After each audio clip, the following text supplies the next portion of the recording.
प्रस्तुत वीडियो में UP board कक्षा 10 विषय हिंदी काव्य के अंतर्गत निर्धारित प्रथम पाठ सूरदास के पद प्रस्तुत किए जा रहे हैं।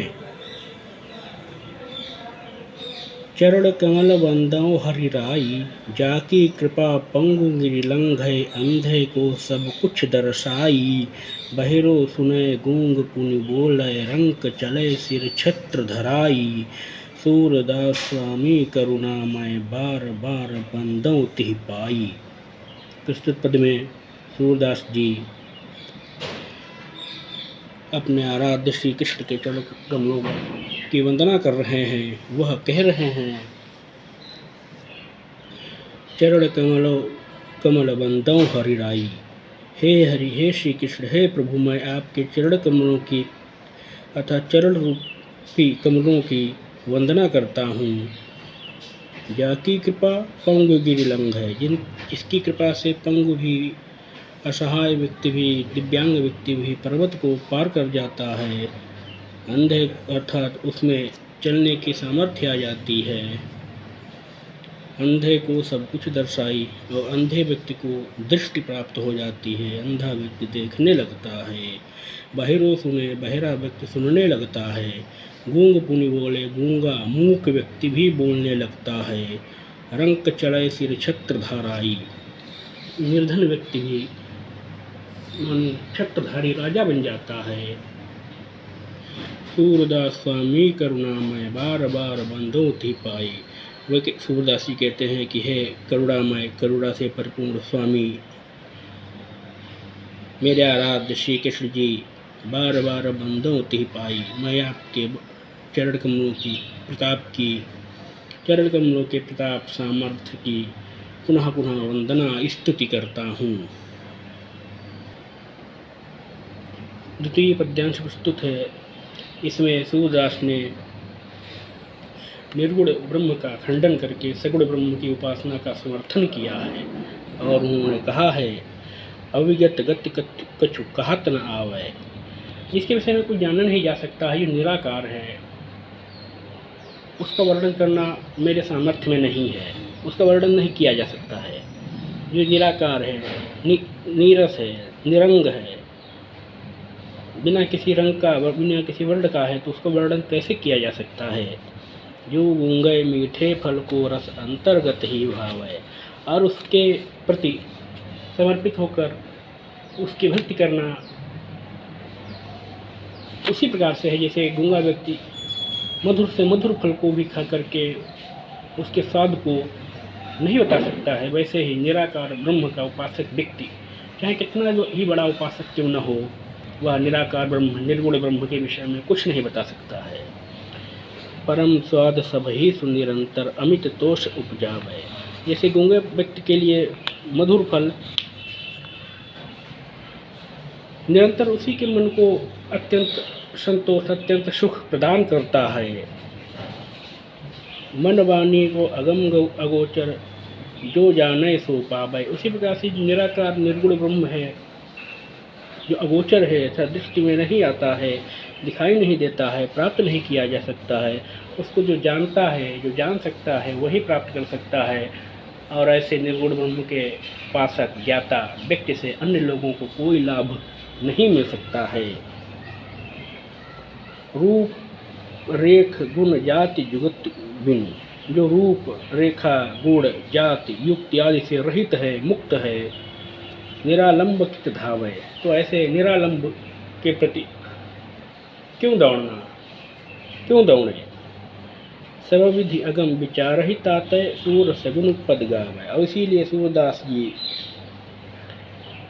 उस सगुण ब्रह्म के पद गा रहे हैं जिसके विषय में सभी विधि आगम निगम पुराण आदि में बखान किया गया है, वर्णन किया गया है। प्रस्तुत तृतीय पद्यांश में सूरदास ने श्री कृष्ण की बाल लीला का वर्णन किया है। तिलकत कान्ह घुटरुवन आवत, मणिमय कनक नंद कै आंगन, बिंब पकड़िबै धावत। कबहु निरख हरि आप छाह, कौ करसो पकरन चाहत। किलकी हंसत राजत द्वय दतियाँ, पुनि पुनि तिहि अवगाहत। कनक भूमि पर कर पग छाया, यह उपमा इक राजति। करि करि प्रतिपद प्रतिमन वसुधा, कमल बैठकी साजति। बाल दशा सुख निरख जसोदा, पुनि पुनि नंद बुलावती। अचरा तरलय ढांकी, सूर के प्रभु को दूध पियावती। प्रस्तुत पद में सूरदास ने श्री कृष्ण की बाल लीला का वर्णन किया है। किलकत कान घुटनों बनी आवत, किलकारी मारते हुए श्री कृष्ण जी घुटनों के बल चलते हुए आ रहे हैं। मणिमय कनक नंद के आंगन और नंद की मणि से युक्त मणिजटित आंगन में बिंब पकड़े हुए धावत, अपनी पड़ते हुए बिंब को परछाई को पकड़ने के लिए दौड़ते हैं। कबहु निरख हरि आप शाह को, करसों पकड़न चाहत। कभी श्री कृष्ण जी उन मड़ियों में पड़ने वाली अपनी छाया को देख करके उसको पकड़ना चाहते हैं। किलकी हंसत राजत द्वय दतियाँ, पुनि पुनि तिहि अवगाहत। और जब वो किलकारी मार के हंसते हैं तो उसमें सुशोभित होने वाली दो दांत को पुनः पुनः अपने हाथों से ढक लेते हैं। कनक भूमि पर करपग छाया, और जब उनके श्वेत उज्जवल दांतों पर उनके हथेलियों की परछाई पड़ती है तो उस समय वह वैसे ही होता है जैसे स्वर्णिम भूमि पर, सोने से निर्मित भूमि पर उनके हाथों की छाया पड़ रही हो। करी करी प्रतिपद प्रतिमनि वसुधा, कमल बैठकी साजती। और जब वो हाथों के बल चलते हैं तो उनके हाथों में निर्मित कमलों से बार बार कमलों का प्रतिबिंब दिखाई देता है, तो ऐसा प्रतीत होता है मानो संपूर्ण पृथ्वी पर कमल ही कमल उग गए हों। बाल दशा सुख निरख जसोदा, पुनि पुनि नंद बुलावती। और यशोदा श्री कृष्ण के इस बाल लीला को देख करके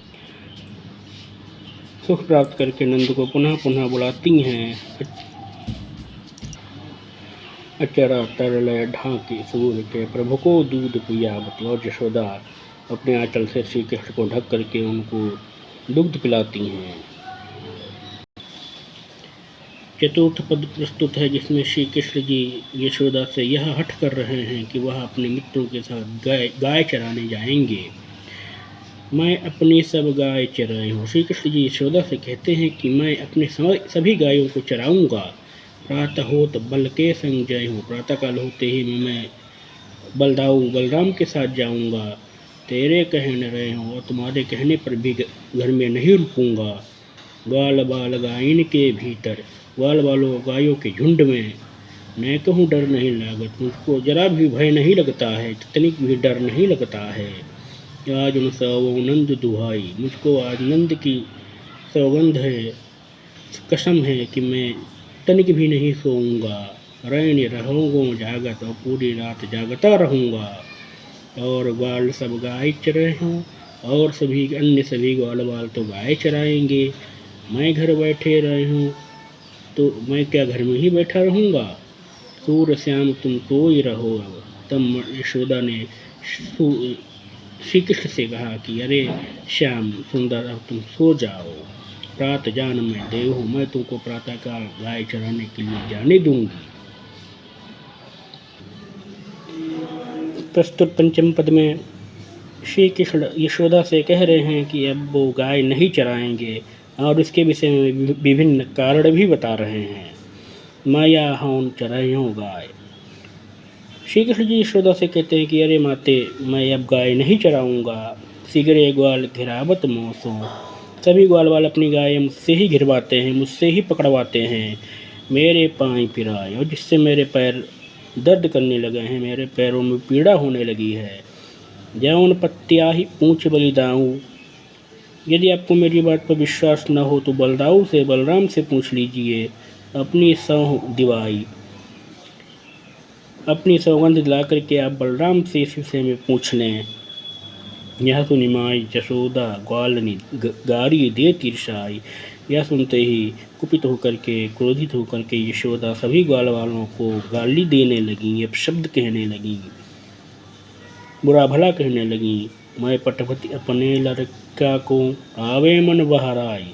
वो कहती हैं कि मैं तो अपने पुत्र को वन में केवल इसलिए भेजती हूँ ताकि वो अपना मनोरंजन कर आए, अपना मन बहलाए। सूर श्याम मेरो अति बालक मारत ताहि रिंगाई। अब मेरा यह इतना छोटा बालक है, पुत्र है, इसको ग्वाल वाले रास्ता चला चला करके मार डालते हैं, मार डालेंगे, इससे इतना परिश्रम करवाते हैं। प्रस्तुत षष्ठम पद में सभी गोपिकाओं ने मुरली के प्रति अपनी ईर्ष्या अभिव्यक्त की है और उनका विचार है कि इस मुरली के प्रति अत्यंत प्रेम करने के कारण से ही श्री कृष्ण उनके प्रेम को कोई महत्व नहीं देते हैं। सखीरी मुरली लीजय चोर, अरे सखियों मुरली चुरा लो। जिन गोपाल कीन अपने बस, यह मुरली ने गोपाल को, कृष्ण को अपने बस में कर रखा है। रीति सबन की तोड़, और हम सभी लोगों के प्रति उनके प्रेम को तोड़वा दिया है, भंग करवा दिया है। छिन एक घर भीतर निसिबासर, धरत न कबहूँ चोरी। वो घर हो या बाहर हो, रात हो या दिन हो, कभी भी एक क्षण मात्र के लिए भी मुरली को नहीं छोड़ते हैं। कबहूँ कभी हाथों में लेते हैं, कबहूँ अधर, कभी ओष्ठों पर रखते हैं, कटी कबहूँ खूसत जोर, कभी अपनी कमर में लगा लेते हैं। ना जानो कुछ मेरी मोहिनी, राखे अंग अंग भोर। पता नहीं इस मुरली ने श्री कृष्ण के प्रत्येक अंग पर कौन सा जादू कर दिया है। सूरदास प्रभु को मुन सजनी बंध्यो राग की डोरी। हे सखी, इस वंशी ने श्री कृष्ण के मन को अपनी प्रेम रूपी डोरी से मानो बांध रखा है।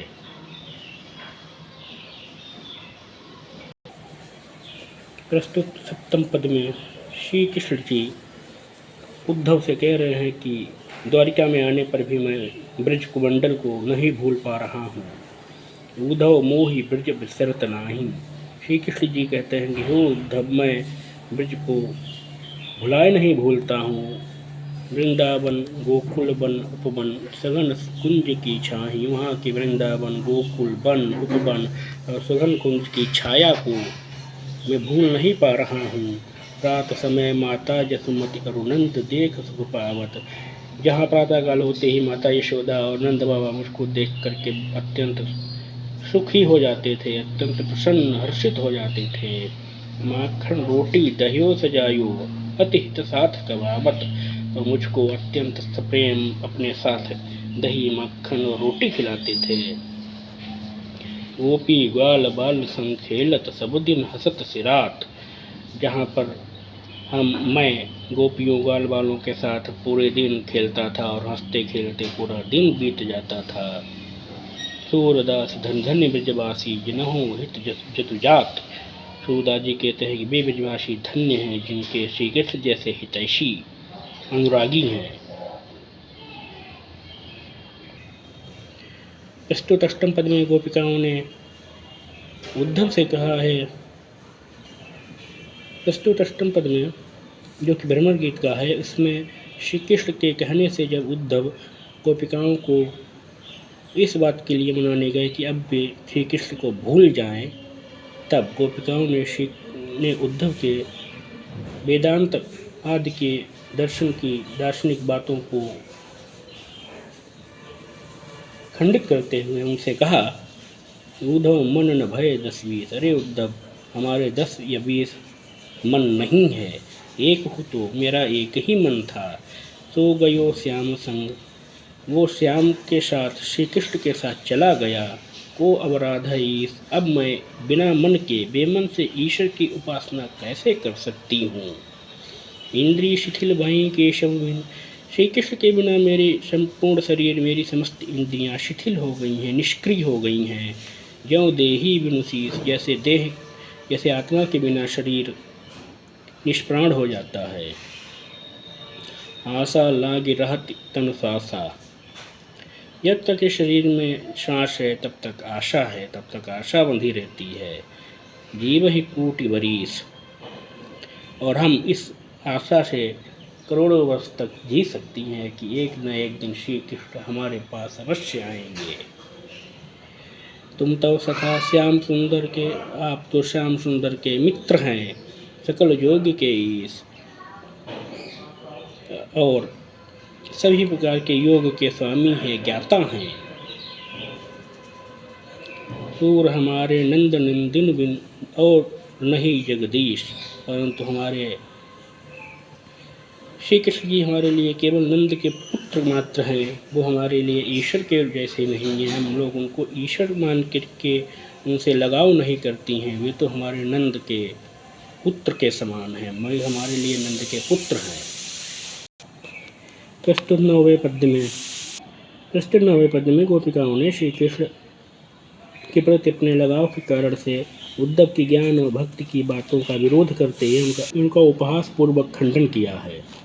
गोपिकाओं ने उद्धव से कहा, उद्धव जाओ तुम ही हम जाने। हे उद्धव, तुम इस ब्रजमंडल से चले जाओ, क्योंकि अब हम तुम्हें भली भांति जान गए हैं।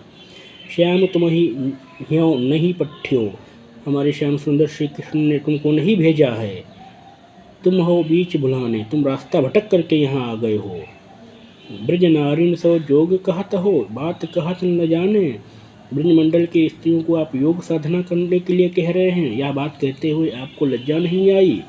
बड़े लोग ने विवेक तुम्हारे, ऐसे भय अयाने। वैसे तो तुम बड़े सयाने, बड़े बुद्धिमान हो, परंतु इतने अज्ञानी भी हो कि हमको ज्ञान उपासना की बातें सिखाने आए हो। हमसों कही लई हमसे ही कह, ये गुनी ले हो सयाने। तुमने जो कुछ भी मुझसे हम लोगों से कहा वो हम लोगों ने तो सहन कर लिया, परंतु तुम अपने मन में विचार करके देखो, कहाँ अबला, कहाँ दशा दिगंबर, कहाँ हम स्त्रियाँ, कहीं कहाँ योग की दिगंबर अवस्था, वस्त्रविहीन अवस्था, मस्त करो पहचाने। तो तुम्हारे लिए यही अच्छा है कि तुम चुप हो जाओ।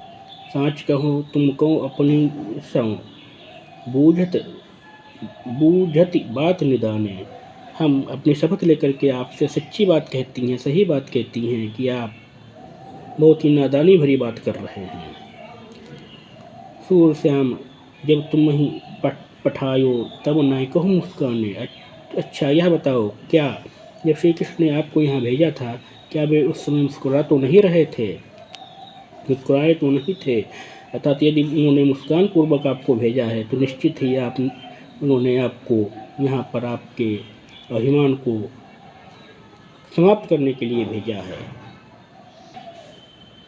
प्रस्तुत 10वें पद में गोपिकाओं ने श्री कृष्ण की आशा के अनुसार ही, अतः जैसे श्री कृष्ण चाहते थे वैसे ही उद्धव के निर्गुण ब्रह्म के उपदेश का खंडन किया है और कहा है, निर्गुण कौन देश को वासी। यह हे उद्धव बताइए, वह आपका निर्गुण ब्रह्म किस देश का, किस स्थान का निवासी है। मधुकर कही समुझाई सौ दे, बूझती साँच न हासी। हम आपको अपनी शपथ दे करके सत्य सत्य पूछती हैं, हास प्रयास नहीं करती हैं।